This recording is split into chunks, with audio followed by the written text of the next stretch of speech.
Good afternoon. Good Hi. afternoon. Are you guys awake or are you asleep? Yeah. You're laughing better than saying hello.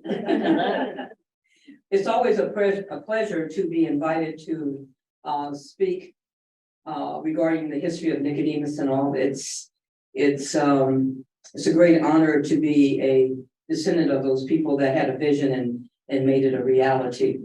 A little bit about me, and then I'll just jump right in. And then when I get finished, we can take a few minutes to take some questions, and maybe I'll have some answers. I was born in Waukee, Kansas. My mother and dad both are from Nicodemus, and so when it was time for me to be born, she went over to Waukee, and that's where I was born. But when I was about 5, 6 years old, the family moved to Southern California. We moved to Los Angeles first, and then we moved to Pasadena. And Pasadena is where I grew up. That's the home of the Rose Bowl. Everybody knows the Rose Bowl parade and all that. It's a beautiful place, a wonderful place to grow up. And then every year for the Emancipation celebration that they give in Nicodemus, we would go back home. So home has always been Nicodemus, even though I grew up in Pasadena. But both my parents, because they were from Nicodemus and are related to everybody, we would always make the pilgrimage back to Nicodemus. And so every summer I had an opportunity to feel like I was going to a special camp for 2 weeks, because nobody had running water, everybody had horses and pigs and cows and chickens, and it was the country compared to this beautiful place called Pasadena. So in contrast, going back home to Nicodemus was always a treat. And I was always interested in the history. At that time, I didn't know it was history. I think I was just being nosy. I wanted to hear all the stories that all the old people were talking about, because I thought it was so interesting. But the older I got, the more I began to appreciate the history of this place. And so when I graduated from high school in 1970, you guys can kind of figure out how old I am. I'll be 71 November the 6th. How about that? Happy birthday. I won't even let you linger on that too long. But I went to school in Emporia and got a degree in education and psychology, got married, had a son, moved to the East Coast, lived up in Newport, Rhode Island for about a year, then Washington, D.C. for about 9 years or whatever, then moved to Denver, lived there for about 6 years. And I've been here in Kansas, back in the Nicodemus area since 1989. Have no desire to go anywhere. I love living in the little town of Bogue, which is about 5 miles from Nicodemus. It's just wonderful. You know, a couple of cars go down in the morning, I know who they are. A couple of cars go back in the afternoon, I know who those people are. And every once in a while you hear another car that may be maybe 1 or 2 o'clock in the morning. Yeah, sometimes I'm up that early. But it's a neat place to live, and Kansas is a great state. Too many people think it's a flyover state and that it's flat. And I said, you've never been to Kansas if you think that you can just fly over Kansas without absorbing some of our rich history. And you're absolutely insane if you think it's flat. One lady told me that she had been to Lawrence. I was just so flat. Have you been to Lawrence? Lawrence is on the hill. And so I said, yeah, I mean, I don't know if you've been to Kansas or not. But anyway, I think Kansas is a great state. I'm proud to be a Kansan, and I'm also proud to be a descendant, like I said, of those first pioneers that came and settled at Nicodemus in 1877. I used to be on the Kansas Humanities Board back in the early 90s. And after I got off the board, because I'm so busy with other things, they tried to get me to be one on the Speakers Bureau. And I kept saying, well, I'm already speaking. I don't need to be on the board. But anyway, so finally they convinced me. And this presentation, which is called Children of the Promised Land, has been one of the most successful ones for the humanities. And they keep asking me to do it over and over and over again. So pretty soon you're going to get tired. If you come back in a couple of years and I'm still doing this presentation, you'll know all about it. But this presentation basically came about as a result of me doing newsletters for years for our patrons. And one of the things that we do at the Nicodemus Historical Society is we collect, preserve, and interpret our history through photographs and written documents and objects. And so for years, we collected thousands, and I'm not exaggerating, thousands of historic photographs and documents and what have you. And so I was writing a newsletter every other month. Then it got down to like once every quarter. And then I decided that this particular year, which I think was 2010, so 2012, I decided I wasn't going to write any more newsletters for the year. What I was going to do is give everybody an opportunity to see what we had collected. So I thought, well, we've got thousands of photographs. Why don't I just go through some of them and pull them out and create a photographic pictorial history of Nicodemus? Well, that was just too challenging, so I needed to really narrow it down. So finally, I narrowed it down to the children of Nicodemus. And as I was looking at about 500 photographs, I said, okay, then I need to put them into age groups. And so that's what I did. And then we published this. It's called Children of the Promised Land.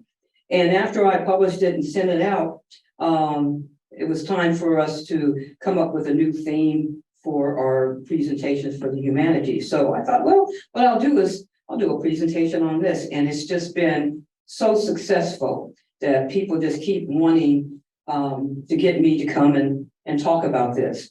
So these photographs represent probably about a quarter of the historical photographs that we have on children. So this particular book has about 200 photographs in it, and you'll see some of the photographs as I'm going through this presentation.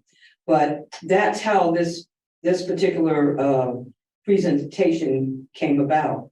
And so as I was putting the photographs together and I started to put some of the narration together, I thought, yeah, this is really interesting. It made me start thinking about these people and the history and the women and my grandparents and all of this. And it made me start thinking about it from a different perspective. And so then after I got it all done and I took a look at it, I said, it really is quite interesting. And so it does make an interesting presentation. So I hope I don't bore you, but I'm going to get started by reading some of the introduction here. In the fall of 1877, young and pregnant Emma Johnson Williams traveled to an unknown land. With her siblings and parents, she journeyed to Nicodemus, Kansas, far beyond the horizons of what was familiar and known to her and her parents as former slaves on the plantation of Vice President Richard M. Johnson of Georgetown, Kentucky. Now I'm going to do a little sidebar here because you need to know who Richard M. Johnson was. He was the 9th Vice President of the United States under Van Buren. And what was really controversial about Richard M. Johnson was that he married his slave.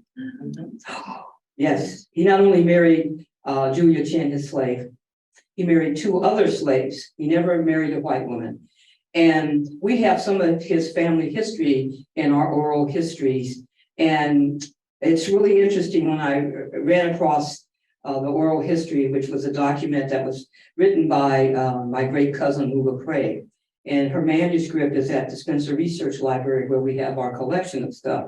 So when I read this, I was like, wow, this is really interesting. And then I did a little research, and there's some cartoons, political cartoons that they made about him and joked about him.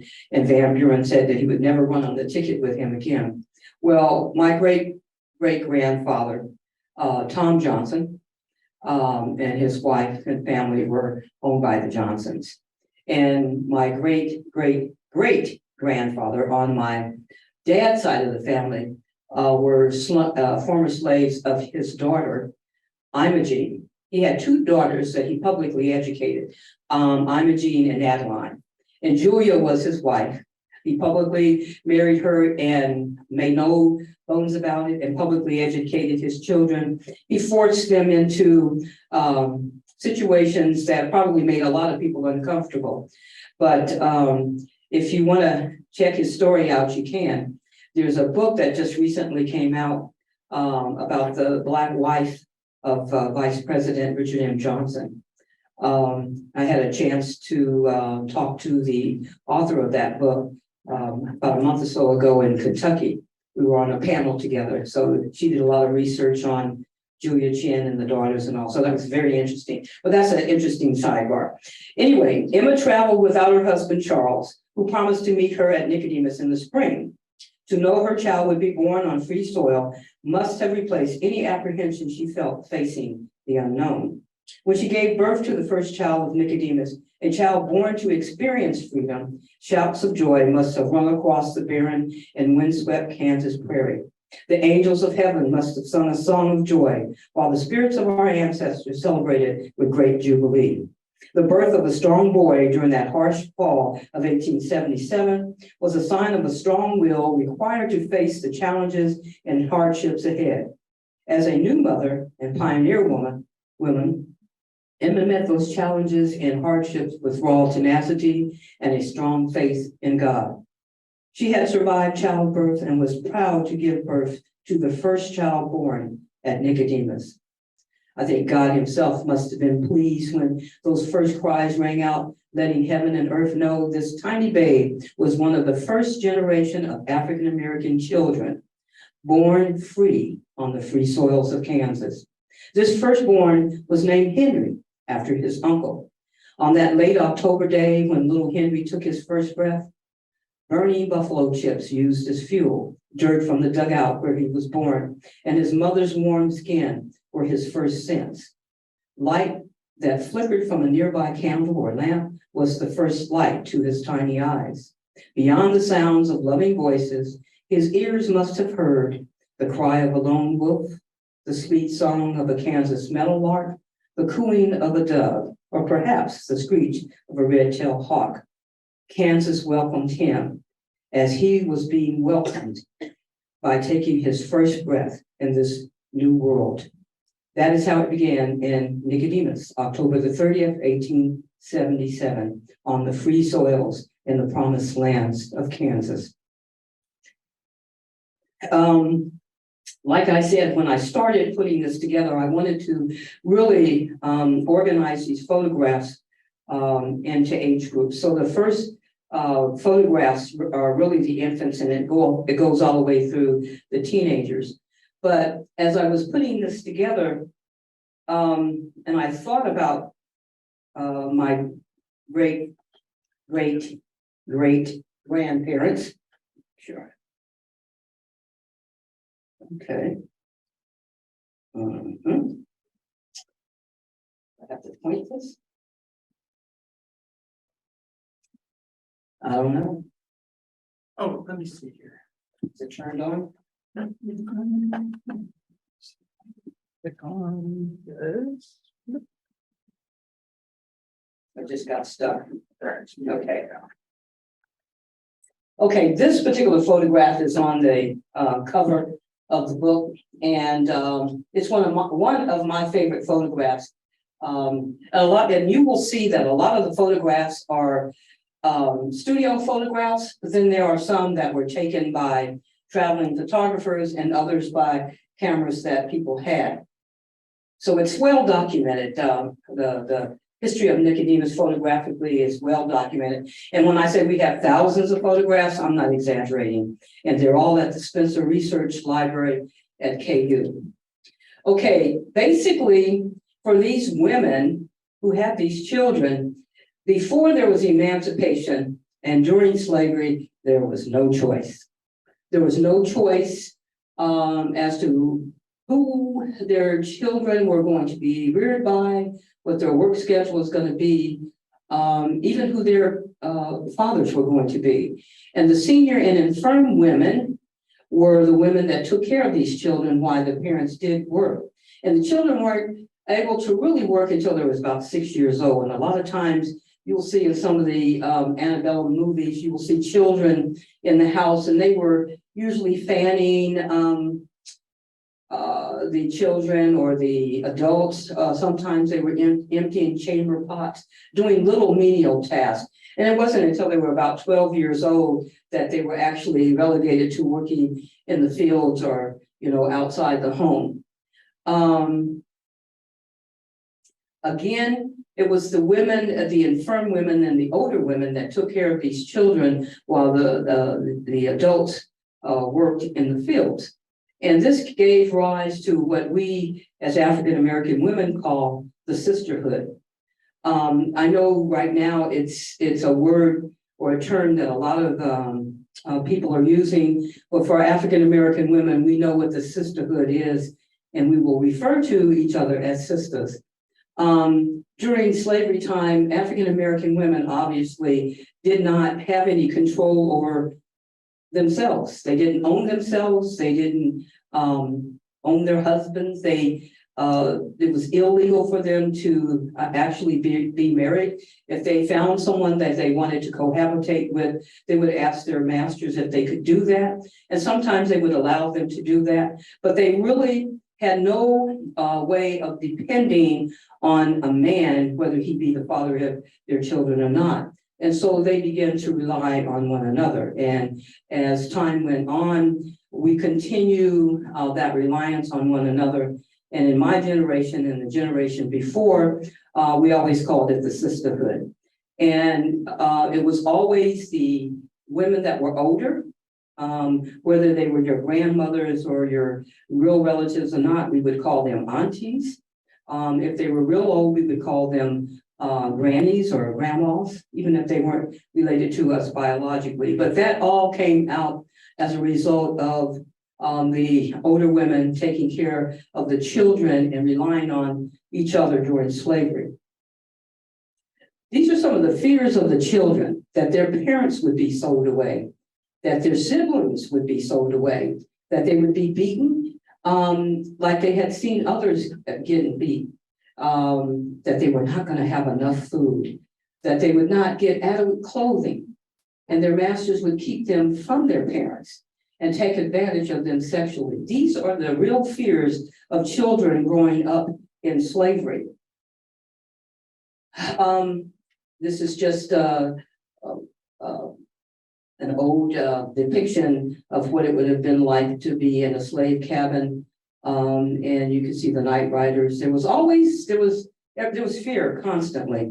They were living in fear of all kinds of things, not just some of the things that I've mentioned here, but there's a lot of other fears that they were constantly in a state of mind of. And here are some of the fears of the mothers, that they had no control over who they were going to select as partners. A lot of times people were put together because of breeding practices, because African Americans were not seen as human. And I say that it took a mentality to look at someone that was a slave and say that they were not human and accept that in order to have the kind of mentality to be as cruel as they were. You know, there's no way if you see someone as another human being that you're going to treat them the way that they did. So it took a certain kind of a mentality to believe that African Americans were not really people. These mothers were fearful that their masters were going to take sexual advantage of them, and that happened quite frequently. They were feared that they were going to be beaten or used as scapegoats by their mistresses. Can you imagine this? You are the wife of a man and you guys have, let's say, 100 slaves, and he decides that he's going to take one or two of them to be a part of his concubine, and he takes them in the house. And maybe they're in the basement, or maybe they have another room that he frequents. Can you imagine as a wife how you would feel? And there's a movie called 12 Years a Slave. I don't know if you guys, yeah, some of the heads are, yes. And there's a scene in there where the young lady that's being taken advantage, and she's his selected sexual partner, she gets beaten and hit in the head with a candelabra. I think that's what it was, when he decides that he wants to have his slaves entertain him at 2 o'clock in the morning. So they get up and they go in to the house, and one's playing the violin and they're dancing around. Well, his wife is so frustrated because she knows what's going to happen. And so the only way she could retaliate was to take it out on her. And so a lot of times people think that the slaves that were in the house were always treated a little bit better than the ones that were actually working the field, but that wasn't always the case, especially with some of the women that lived in the house. They had no control over naming their children. In that movie, which was the sequel to Roots, which was called Queen, was Alec Haley's great-great-grandmother. Halle Berry played her. Well, when she was born, her mother, there's a scene where the mother is naming her princess. And then the scene changes and you see the master, who was the father of the child, he's recording the name in his logbook. And he says, no, I don't like princess. I'm going to name her Queen. That's an example of how they did not have any control over naming themselves. And if you got sold from one plantation to the next, you didn't necessarily keep your name, because if I was on, say, the Johnson plantation and I got sold to the Bates plantation, well, Mr. Bates would want to know what he would want to let others know that I was his slave. So my name would be changed to reflect his. And in the 60s, African Americans, 60s and 70s, African Americans decided that they were no longer going to keep the names of their former slaves, masters. They were going to change their names. So if you go back and you look at the census records, then you will see a lot of people have changed their names to African names. And it's because our names are associated with the people that owned us. And so this was one way in the 60s and the 70s for African Americans to say, I want to identify with who I am as an African American and a descendant of Africa. So you see a lot of the names are African names. But they didn't have any choice over what their names would be. Now, I'm telling you this in the sense that this is the general way it was. It varied from plantation to plantation and from one regional area to the next. Slavery in Kentucky looked totally different than it did, say, in the Carolinas or in Alabama, because that's where they had the huge plantations. And in Kentucky, because of the topography of the land, it just was not conducive to slave labor. And they almost had to immediately institute laws that prohibited them from bringing slaves into the state because they didn't need the slave labor. And there was always a fear that there was going to be more slaves than there were whites. So Kentucky had a law that said you couldn't bring slaves into the state after a certain point because of this fear.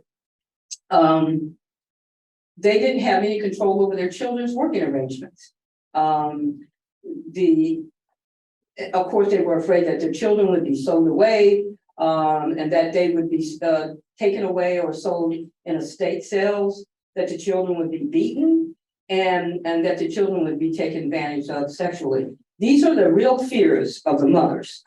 And it wasn't until emancipation and during Reconstruction that these fears changed and there was no longer no choice. They now had a choice. So during Reconstruction, there was a lot of fear, brutality, and all of that was just rampant. Because just imagine this. If I'm a slave and yesterday my master sold my child away from me, or maybe he beat my husband or whatever, I would be really, really angry.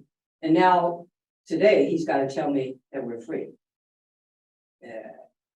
He probably would want to wait like those folks in Texas did. And they waited 2 years before they told those slaves in Texas that they were free because they were fearful that there was going to be this uprising. So it wasn't until after emancipation that people start to have a choice. And they could choose who they wanted to be with. And families tried to reunite or they were split.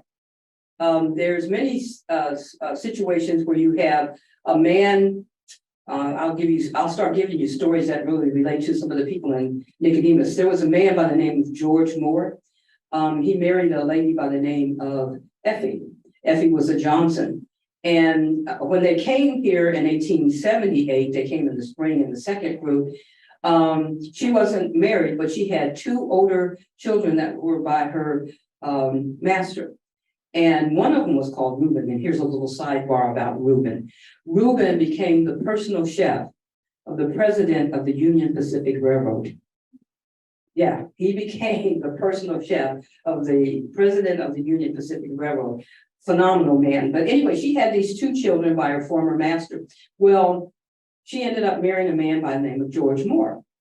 And George had left Kentucky and he had left a family there.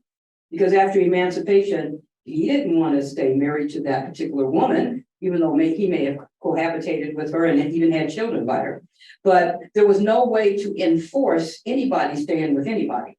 So when men wanted to go, or the women wanted to go where they wanted to go, there was no way to tell them that, oh no, you have to stay with this person. And if you wanted to be, you want your marriage to be legal, you had to get remarried. You had to go, not just jump the broom, so to speak, but you had to go to the courthouse and get your marriage registered there. And you had to have witnesses.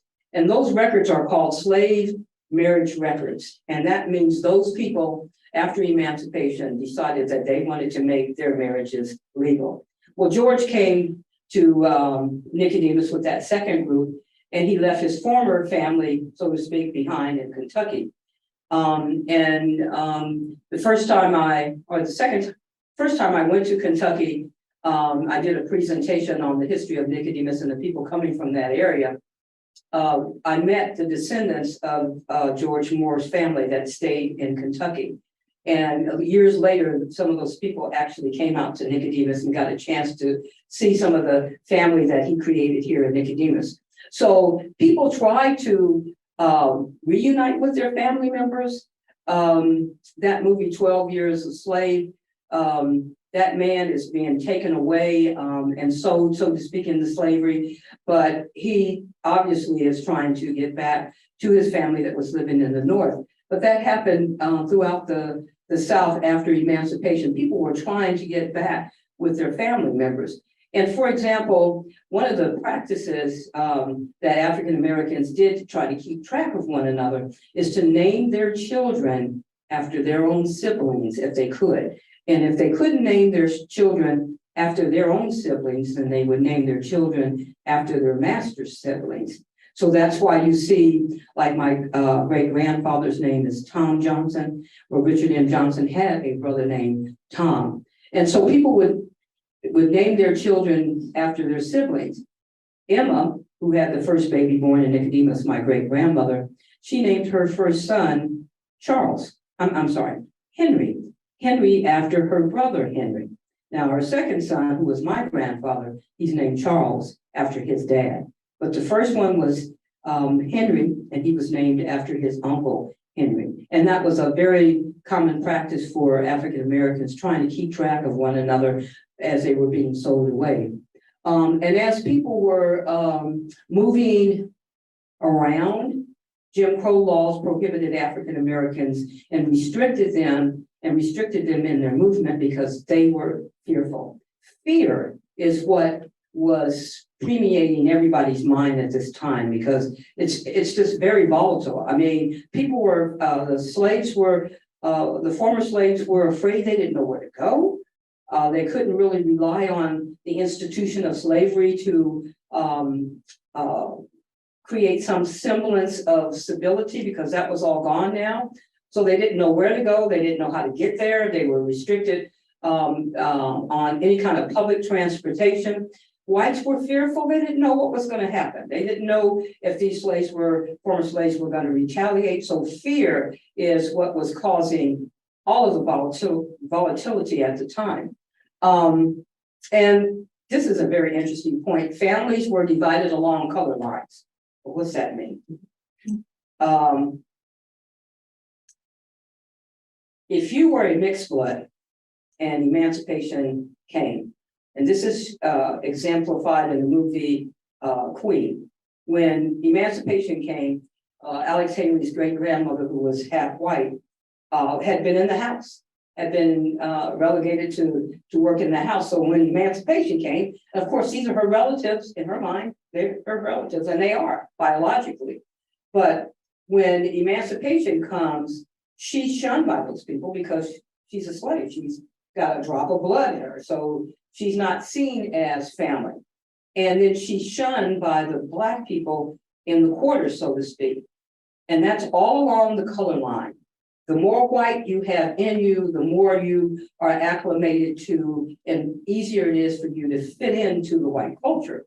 And so there is the division line. And it's unfortunate, but a lot of that prejudice within our own culture still exists. When I was a kid, we had a little saying, which is horrible when I think about it now, but it was like, if you're white, you're all right. If you're brown, you can stick around. But if you're Black, you got to get back. And that was one of those things we used to kind of sing song as kids. And so Black people that are really color conscious like that, and there are extremes of it, we call them color struck. Well, my grandmother was color struck. She had, in our family, my brother and older sister are dark complected. We have the same parents, but because of the mixing of the blood over the generations, you're subject to have a kid that almost looks like they're white. So my grandmother, she was a Napier, and that's my dad's mother. And she married a guy by the name of Bates. And the Napiers and the Bateses were relatively light complected. And my mother, who was a Williams, they're darker complected.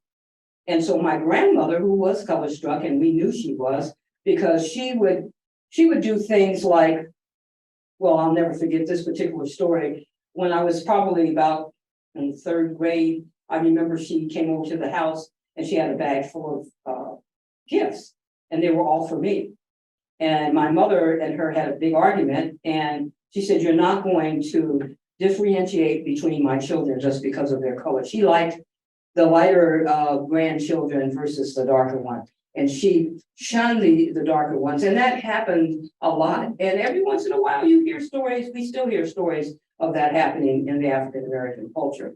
But it's that intercultural prejudice that, believe it or not, it was started during slavery, and it was a way to manipulate people to create division.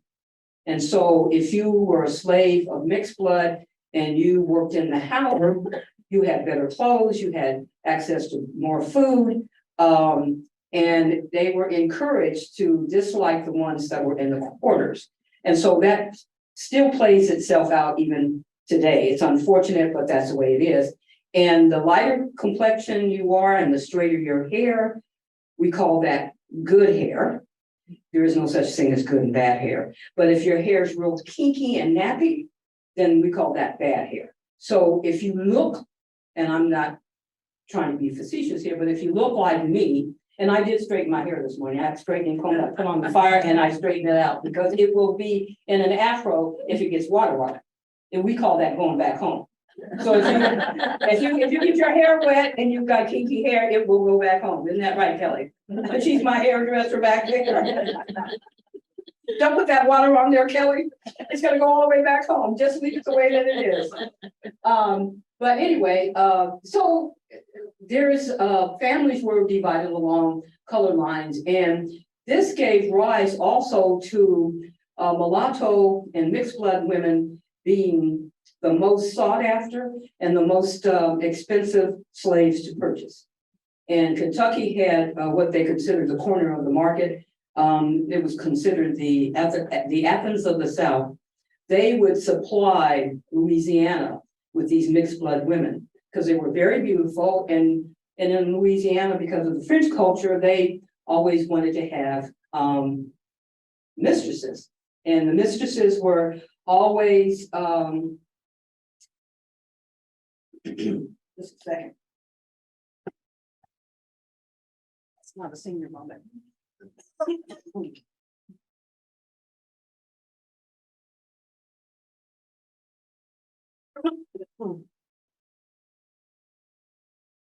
My mama told me I talk too much. Sorry about that. Kentucky supplied the Louisiana market for these mixed blood women, and they would bring as much as $5,000 or $6,000. And maybe you've heard of the masked and unmasked balls. and the debutantes and all of that. That all came about as a result of these women being sold to Louisiana and being paraded around at these balls so that they could be selected to be the mistresses of these men. And so if you were a mixed blood and you were a very beautiful woman, then, and you were a slave, obviously, then you were apt to potentially be sold further south to the Louisiana market. And you can see that again in that movie with Halle Berry and the sequel to Roots. She leaves the plantation after she's being shunned by both the blacks in the quarters as well as the ones that are in the house. And she ends up going further south and moving, and she ends up at a place where they're feeding people free. And while she's in there, she notices that there's a lady that's serving, and she's looking like her in terms of complexion and all. And so when she goes through the line, she's acting like she's white. And the black woman who looks like her basically knows that she's passing. And so after she gets her meal, she talks to her. And she says, "I know you're passing." And you know, it's a good thing to do if you can get away with it, but eventually it may catch up with you. And in the movie, she ends up getting with this guy, and he thinks he's going to marry her. And you know, he finds out that she's really black, and he beats her in. But the point is that the Louisiana market was a place where they could sell these mixed blood women. And if you were a slave of mixed blood, then you could pass if you possibly could, and a lot of people did. And even today, there are black people that we know that are black. I happen to know two that are black that are passing, and they don't want anybody to know that they're passing. But it's all because they want to try to have a better life. And this also gave rise to a subculture. There are places in the South where it is called, and I don't know if you've ever heard of this, but blue vein societies. Blue vein societies, and there's people that are writing about them now. Blue vein societies are societies in the African American culture in the South, primarily in Louisiana, where the blacks are trying to marry whites and people that are lighter than them to get the black blood out of them. And they're called the blue vein societies. And the reason they're called the blue vein societies is because I have blue veins. If you look at my skin and you look at my veins, they are blue. That means I'm light enough to become a member of the blue vein society. Or they will use a paper bag. If you're darker than that paper bag, then you can't get in. And this is a whole subculture that exists even today. Many of these women became heads of their own household. Like I said, they didn't have any claim to their husbands, or maybe they were sold to 2 or 3 different plantations and they had different children on different plantations. But when emancipation rolls around, they're on this particular plantation, but they were in love with a man that they were on another plantation with. So she may seek to go find that man opposed to stay with the man that she is having children with on this present plantation. And of course, many families had multiple children and multiple parents. You know, it's so, you know, there's this whole concept about the African American man that he will leave his seed any and everywhere. Well, it's because that gave, it's a perspective of them as former slaves. They had no choice as to who they slept with. Many of them were used as breeders. And so it was hard for them to have these relationships with these kids that they fathered and with these women they may have slept with. And so that gives rise to the stereotypical image of the African American male who does not care about his children. He doesn't care about his wife. But that all has its roots in not Nicodemus, but in slavery. Again, emancipation happens and there's choice They have a choice now. The women can choose their partners. They could choose the children's name. Here's an example of someone that chose to change her child's name after emancipation. Excuse me, Mrs. Turner had 3 kids by her former master. And they were all called Worthington. And when before the war was ended, she was pregnant. And so after the war ended and emancipation came, she had the child. And she chose to change the name of that child to Craig, which was her former original name. And if you're looking at, say, the 1880 census and you look at the household, you see all of these children, Worthington, Worthington, Worthington. Her last name is Turner, she's the mother, but they're Worthington, Worthington, Worthington, and then the youngest one, that last name is Craig. You would make an assumption that that's somebody else's kid or whatever, but it is true that she changed the name of her youngest child to Craig after her first name when she was a slave. And this child, her name was Nettie Craig, and Nettie became the first graduate to hold African-American female to hold a PhD in music. And she received that from the University of Kansas. At Lawrence. She ended up moving to Tacoma, Washington, started the NAACP there, was a phenomenal woman, absolutely phenomenal woman. And for years, they called May 11th Nettie Craig Day because she was so instrumental in starting a lot of social and political and women's organizations there in Tacoma, Washington. But her siblings have the last name of Worthington. She's the only one that had the name of Craig. So they could choose the name of their children. And they were determined to raise their own children.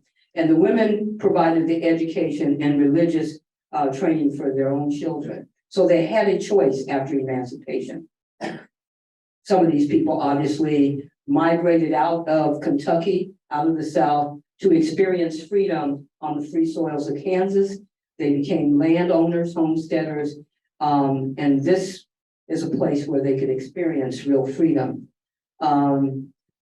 Basically, this was a certificate that you would get if you wanted to join the group and come to Kansas. You would join the Nicodemus Town Company that would assure you that you would be a member of the colony, as they called it, and they would make sure that you got to Kansas safely.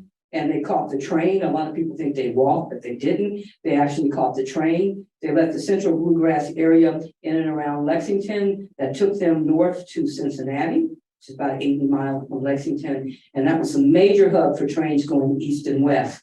And they got on trains going west, took them all the way to a place called Ellis, just about 16 miles west of Hayes. And that's where they got off the train. Then they had a 2-day walk over to their new home called Nicodemus. We have just finished doing a documentary about my great grandmother, Emma, that had the first baby born in Nicodemus. And we shot that on what is called the Ellis Trail.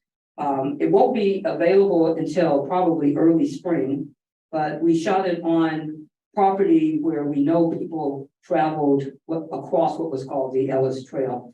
But you would catch the train all the way out with this group, and then they were led over to Nicodemus, and then they would live in town by a town lot, and then they would go out and homestead out in the countryside.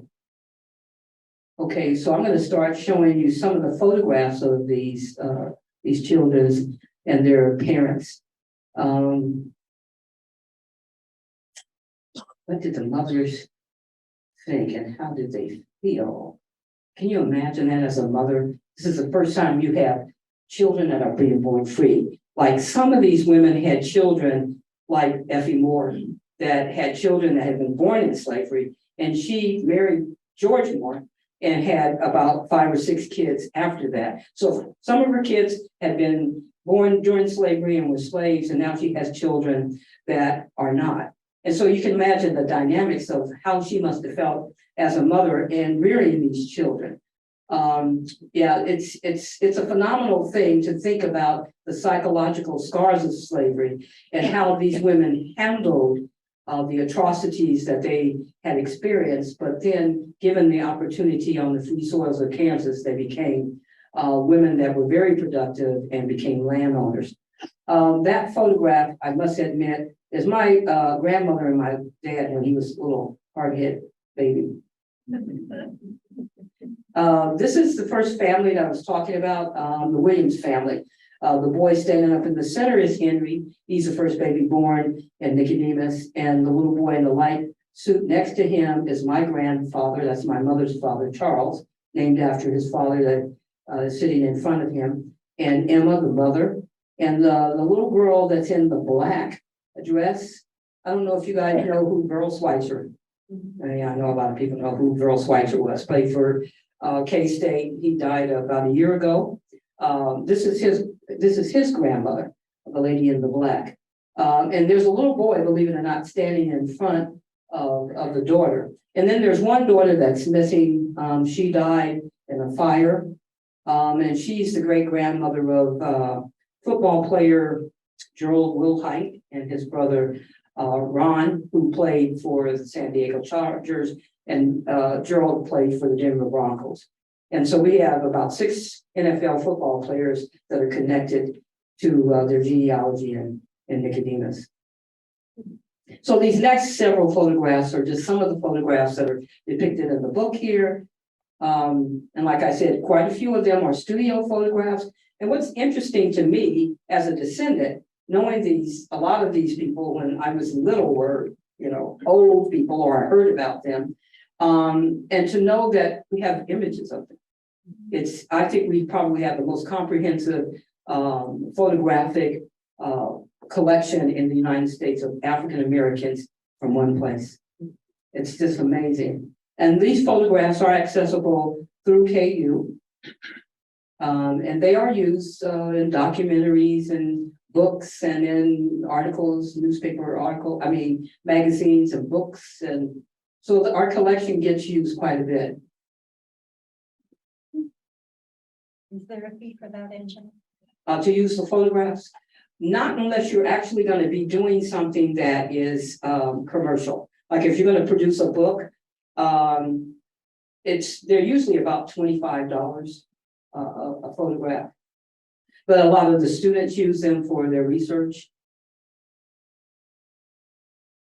Obviously, that is not a studio photograph. And it's amazing to me the number of photographs that we do have of children. You think about where Nicodemus is, and maybe you guys have not been out there, but it's on the high plains, and the closest town is Bogue, which is 5 miles away, and there's nothing there now except for the post office. But if you want to go shopping or anything like that, you have to go to Hill City, which is about 15 miles away from Nicodemus. So these people had cameras. They were interested in making sure they took their children to the studios to get their photographs taken. And, it wasn't a cheap thing to get your photograph taken.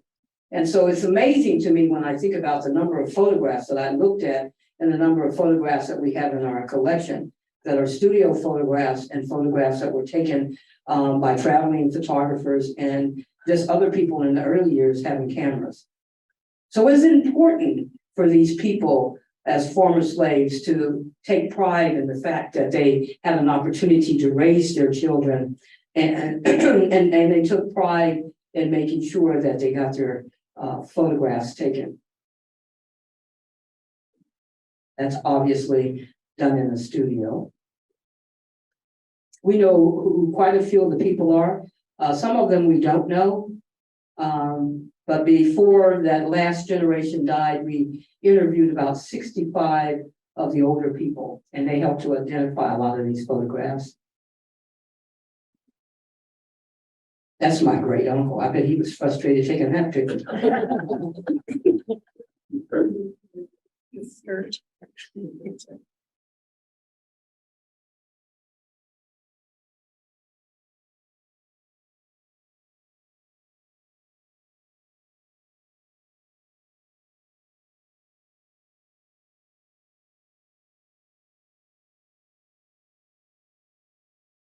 These are my 3 great aunts.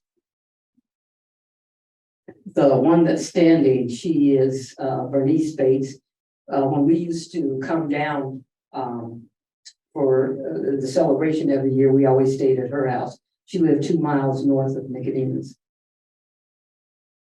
Now, I don't know about those little country bumpkins. Wait a minute. Look. Country bumpkins, city kids. Country bumpkins, country bumpkins. Okay, those are my siblings. My older brother, and the little boy next to him is my brother who's deceased now, and the girl with her head turned is my sister Cheryl, and my older sister that's between my two brothers. She is not, well, she's next to my oldest brother. She's not on this photograph because she fell into a tub of hot water and was burned. And so she was not able to take a lot of photographs for a long time. That little girl with her hand in her mouth, I think that's me. But there we are when we moved to Pasadena, or I should say Los Angeles. And I'm the one with the little dress held out. And then you can see my sister, my oldest sister, and you can see my youngest sister who was the baby there. And that's all of us when we moved to California. Like I said, country bumpkins, now city kids. I just threw that in. How did you travel to Los Angeles? In a car. Did you? Yes. You remember what? Oh, absolutely. I have a very distinct memory of thinking, where is this place, California? And I was little, obviously, and I sat in the backseat with my other siblings. And I remember being able to see out the window, and it was dark. And I just thought, where are we going? This place called California. And this was at a time when Route 66 was being built. So I actually got to witness the Route 66 actually being built. Got it first with Route 66. My son gave me a cowboy boot that has Route 66 on it. Oh. So, yeah, we traveled by car every year. What kind of car do you remember? You know, my brother mentioned this the other day, and I can't tell you. And I don't know if it was a Ford or a Chevy. I don't remember, but it was a great big old, I remember it being What fat. year was it? 1956. So it was probably 40, late 40s or something like that. But I do remember the trip. Had your parents been to California before you? No, well, my dad had, because his mother had moved out. What happened is several of the older generation, their parents moved to Los Angeles, and some moved to Northern California.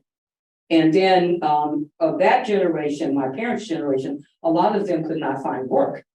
And so my dad had all of us kids, and he had been working on the railroad. And then once he stopped working on the railroad, his mother had already moved to California.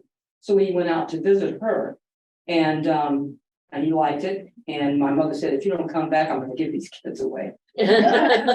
So he came back and got us. And it was because there was just general lack of work. And so many of them moved to Southern California, and then some of them moved to Northern California. And then there was a whole contingency of them that moved to Colorado, to the Denver area. Again, studio photographs.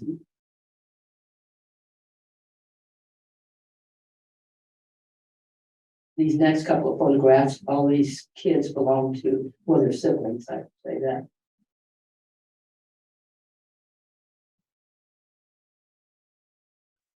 This is my great-great-grandmother and two of her daughters. Is that a bow or amber? It's a bow. Yeah, it was a bow. Quite a bow. Wow.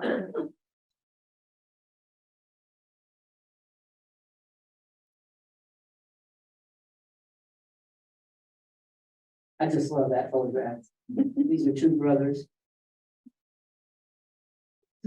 That little photograph is my favorite one. It's only 2 inches by 2 inches, but it is crystal clear.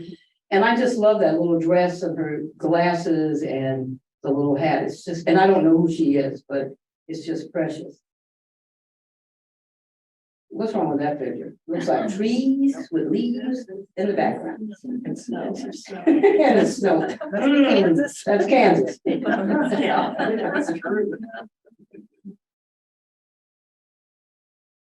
Some photographs are really educational graduate photographs. Like that's my great uncle. He went to school in Stockton. Only boy? No, two boys. I guess. Mhm. That's the Fairview School of Nicodemus. The lady that's sitting there is the daughter of Lula Craig. And Lula Craig is the one that left a manuscript that's a part of the collection at KU. That's her daughter who became a teacher. And I'm gonna end with that little girl. I want to let you know who she is. Well, that basically concludes my presentation. I'd like to entertain some questions if you got any or comments. Yes, sir. Was there a lot of immigration away from Nicodemus during the Dust Bowl? I think it probably happened afterwards. I think there were in terms of people going away to find work. But the real out migration happened around the late 40s, early 50s. Is when the real out migration took place. But people did leave for work and come back on the weekends during that time period. How big is Nicodemus today? About that big. I think there's about 17 people that live there now. And in its heyday, there was close to 600. Mhm. Yes. Is there a story to the naming of the community Nicodemus? Yes, good question. Where did the name come from? There was a song that was called Wake Nicodemus that was popular at the time. And it was about, well, the story or the lyrics to the song go something like this. Nicodemus was a slave of African birth. He was bought for a bag full of gold. He was reckoned a part of the salt of the earth, but he died years ago, very old. It goes on, and then the chorus talks about wake him up for the great jubilee. And the great jubilee was freedom. And so this was a song that Henry Works actually put to music and published. And they used to do a little dance called the Nicodemus Jig. And so it was very popular at the time. So even though Nicodemus was started by a white man by the name of W.R. Hill, who was a railroad agent and a town speculator, and 4 or 5 other ministers, we have a tendency to think, a lot of us have a tendency to think that it's because of the biblical Nicodemus, but it's not. It's Nicodemus. And supposedly this is a true story, that there was a man named Nicodemus that purchased his freedom, and he asked the president to let him go back to Africa. And he said, yes, you can go. He says, but can I take my wife and kids? And I understand that that never happened, but there was this man that people considered a prophet, and he talked about a better time coming. And so the song was developed, and he said, wake him up for the great jubilee. But I always like to parallel the Nicodemus biblical story with Nicodemus. Nicodemus is located on the Solomon River in the promised lands of Kansas. And it's named Nicodemus. And if you think about who Nicodemus was biblically, he was a part of the Jewish Sanhedrin. He's the one that said to Christ, how can a man be born again by going back into his mother's womb? And Christ said, it's not about physical rebirth, it's about spiritual rebirth. So to me, when I think about Nicodemus, I think about Nicodemus being a place of spiritual rebirth. But that's where the name came from. Yes. I know there's another black settlement near Emporia. How many others in the state? There were over half dozen other all black towns that were here in Kansas. There was one down near Coffeyville. I think it's called Voto. Dunlap is probably the one that's most familiar to people. And Dunlap is just south of and having a senior moment. Council Grove, yes. There was one that was started out near Ness City, near Jetmore. There was one in Wabunsee County, just east of Manhattan. So there were all black towns that were popping up all over the West. As a matter of fact, this book that Rick Edwards, who used to be the director of the Center for Great Plains at the University of Nebraska, Lincoln, he just finished publishing a book that's called First Migrants, and it's about the history of Blacks that homesteaded. And so what he did with the research was the National Park Service has a site called Homestead National Historic Site in Beatrice, Nebraska, and it represents homesteading. And if you go there, you can look up people that have homesteaded. Well, they didn't have African Americans listed. They had a few. So they were charged to do the research and find out how many African American people homesteaded, especially here in the West. So they wanted to take a look at Nicodemus first because it's still intact. And so they hired me on as a consultant, and I worked on the team. And the first meeting that we had, I got up there and they said, well, this is what we want to do. And I rolled out this big map. And that was the very first thing I did when I moved here in 1989. I wanted to know who those first settlers were. Who were those first homesteaders? You know, so I did the research, and here on this big map are all the original settlers. And so there were Black towns all over the West. There was one out in California called Allensworth. It's a state park. It was started by a Buffalo soldier that was a chaplain. Allensworth was his name, so it's a state park. There was DeWitt in Nebraska. There was Blackton in, I think it was in South Dakota. There was one in, Blackton was in New Mexico, I'm sorry. So there were Black towns that dotted the West. And down in Indian Territory, which is Oklahoma, they had about 26 all African American towns. So, but Nicodemus is the oldest remaining all Black town that was started at the end of Reconstruction. A lot of people that are familiar with the towns in Oklahoma will say, well, what about Boley? Boley still exists, and there's a lot more people there than there are here. But Boley was established in 1908. So Nicodemus is the oldest remaining all Black town that was established at the end of Reconstruction. So it represents all those Black towns, and it represents what African Americans did with their freedom by moving to the West and becoming homesteaders and creating their own all Black towns so they can govern themselves. Yes. I assume that most of the people that came out of slavery were not able to read and write, but they established that school in Nicodemus probably straight out so they could Yes. get their children educated. Yes. There were some people that came to Nicodemus that could read and write. And that was one of the first things that they did beyond establishing the churches. They established the school. And the school in Nicodemus is one of the 5 historic buildings that make up Nicodemus National Historic Site. It's called School District Number 1. It's the first school to be established in Graham County. And so education was important to them. And they not only taught their children, but they taught the adults also. So education was important. You know, right after emancipation, the government created what was called the Freedmen's Bureau. And that was established to get African Americans educated and acclimated to being assimilated into the white culture. So they established schools that were called, in a moment, there were freedmen schools basically. And they were set up so that they could teach African Americans how to read and write because they had been denied that. But what's interesting, those schools became the real precursor to public education because there was no public education across the board. If you wanted to educate your child, you sent them away to boarding school in Europe and what have you. So when they created these freedmen schools, they became the precursor to public education. And not only did African Americans not know how to read and write, most whites didn't either. Yeah.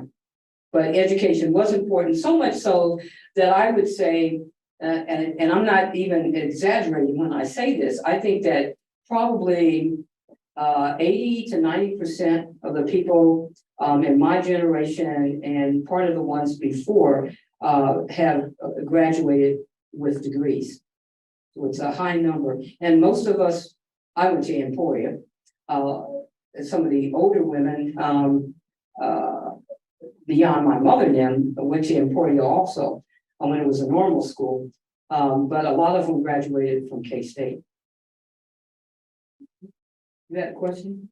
Well, when you were talking about, life under slavery, I realized I forgot to mention something at the beginning, which is that, the library has our third Thursday book club, and our November selection is the novel Kindred by Octavia Butler, which is, I think it's become kind of a classic novel now. It's a contemporary Black woman who finds herself involuntarily time traveling back to the plantation where her ancestors were enslaved and experiencing what her ancestors experienced. So that we have copies of that available to check out if any of you are interested, and then we're going to discuss that on the third Thursday of November at 7 p.m. So I just wanted to get that in there. That's great. You know what? I charged my friend Kelly to count all the little Black people that were coming in, because I know I'm the only one here.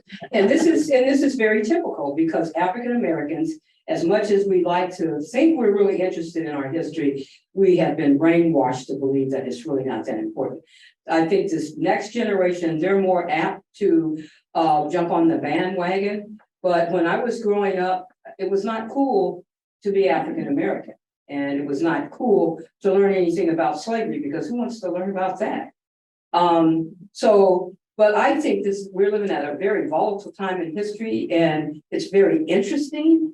And I am so grateful to be able to have the opportunity to talk to a group of white people that are interested in, this history. And you don't have to feel guilty unless you own slaves. Raise your hand if you own slaves. And if there was anyone in here that was Black, I would say, raise your hand if you spent one day in chattel slavery. And they couldn't do it. So I think we need to start there. There's so much we don't understand about the history here in America. And I think these kind of presentations give us an opportunity to have a conversation without feeling angry or hostile. Now, when I'm gonna hold you guys hostage before we leave, and you're gonna have to give me all that candy over there. But I think I think these opportunities are great, because people have an opportunity to understand and ask questions that may be of interest to you. Do Yes. they still have the big celebration? Absolutely. This one coming up is our 145th. Yeah, the one we just had was our 144th. Yes. I have a quick question. Is it quick or is it slow? It's great. Okay. A few years, 3 years ago, my son was doing summit at Chisholm, and Nicodemus, that add to that, showed up in his summit thing, and so he wanted to go visit it. My children are mixed. So my husband and I took them for spring break to Nicodemus. Wow. And they enjoyed it, and they were very welcoming. But I wanted to know the book, because we didn't get to see the buildings because they were kind of closed down when we talked to the rangers. The book that you have, does the library have where we can check it out? Because I think. Well, I think the library should get one. And if you want one, you can purchase these today for $20. The Nicodemus Historical Society has a website called NicodemusHistoricalSociety.org, and we have a gift shop, and you can order them online. I bought a few because there's always a few people that are interested in getting them, but they're $20 if anyone is interested today. There was another question or comment. Yes. David Anderson was the first Black to come to Newton. And he was the first business owner in town. Wow. In 1954, my family moved from Oklahoma to Kansas, and my dad purchased the homestead of David Anderson. Wow. And so that's really been an interesting spotlight in my life. Wow. Because, of course, he died after a year, and then Mary, his wife, with 8 children, finished the house. Wow. That's what I read in the New Now recently. Was that the article someone sent me? Yes, yes. Yeah, That's and interesting. she finished the house. I lived in that house for till 1962, I think. What kind of business did he have? I don't, it was kind of like, Was it a newsstand? no, I think it was like a general store, you know, back in those days. You had a lot to choose from and I don't know, there's little I know about that. Interesting. I wish to learn more. I immediately when we moved to the property, there was a ring of trees. And there were humps. And I said, I'll bet you that was a cemetery. And come to find out it really was. Wow. They all were buried there.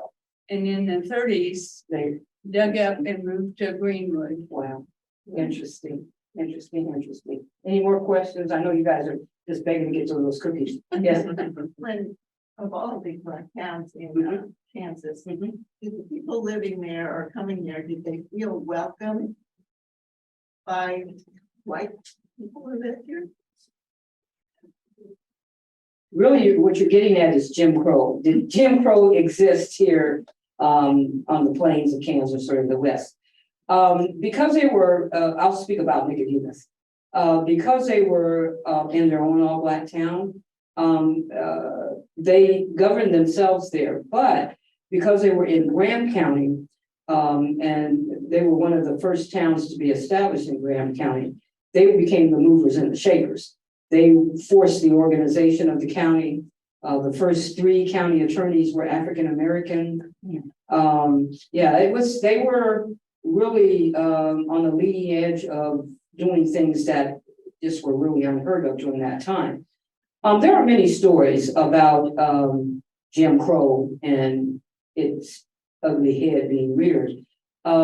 But so people had individual stories. I know that I can't think of his name right now, but the surveyor for the land, he was murdered. He was white, and they were trying to prohibit him from, providing those services to people to get their land surveyed.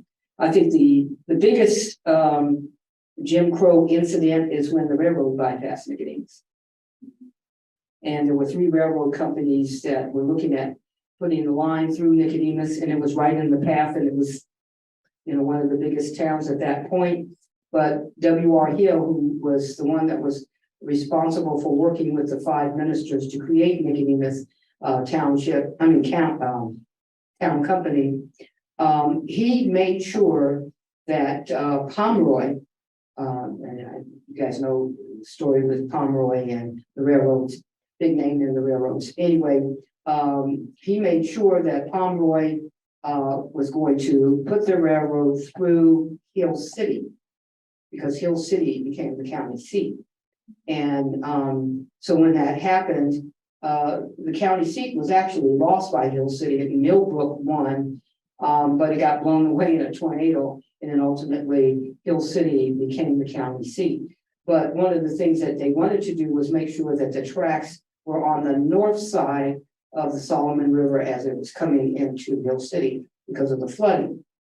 Well, when they were laying track towards Nicodemus, when they got to it about 4 miles south of there, about 3.5, 4 miles south of there, they turned and went northwest.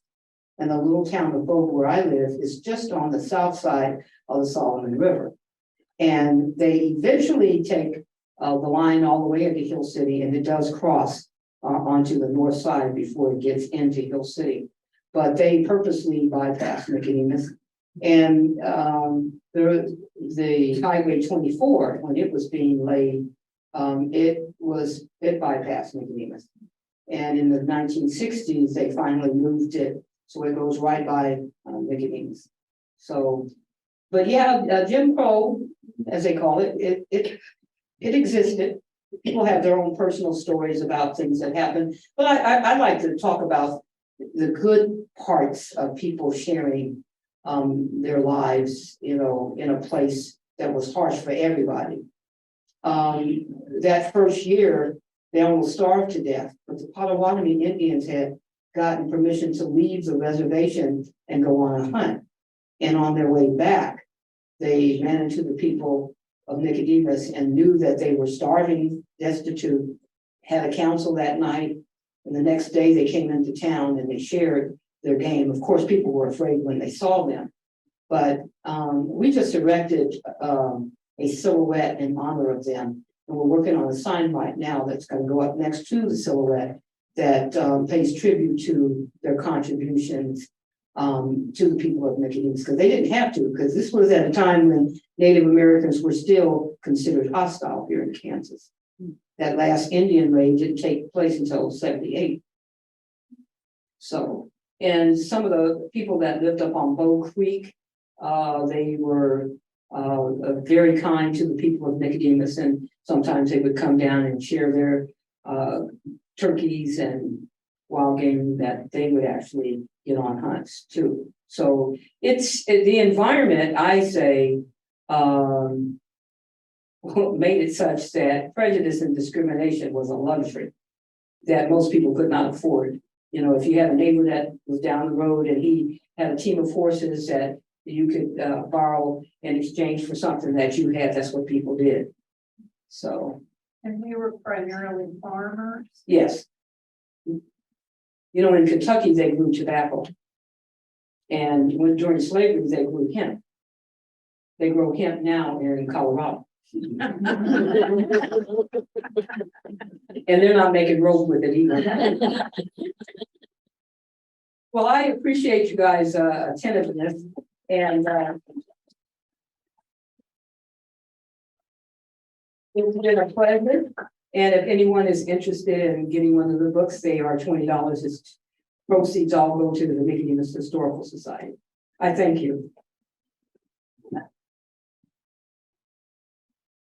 And I want to thank you all from Chapter AG for attending today, and we hope you enjoyed the program. I know you did.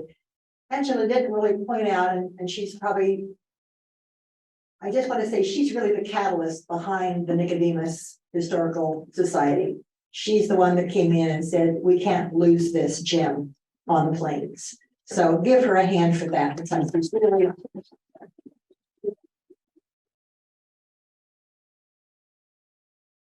And we want to invite you all to refreshments over here. So take care of those cookies and there's bottles of water over here. So thank you for coming.